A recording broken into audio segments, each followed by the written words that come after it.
NCP কে যদি এখনই আপনারা শক্ত হাতে কন্ট্রোল করতে না পারেন, গোটা বাংলাদেশের স্বাধীনতাকে তারা মার্কিন যুক্তরাষ্ট্রের কাছে বিক্রি করে দিবে।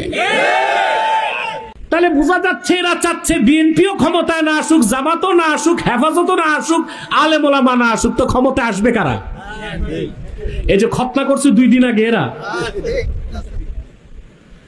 বলে যায় তোমাদের ভাই যা বলে তা তোমরা প্রমাণ পেয়েছো, পাও নাই? আমি বলে যাচ্ছি এনসিপি কে যদি এখনই আপনারা শক্ত হাতে কন্ট্রোল করতে না পারেন, গোটা বাংলাদেশের স্বাধীনতাকে তারা মার্কিন যুক্তরাষ্ট্রের কাছে বিক্রি করে দিবে।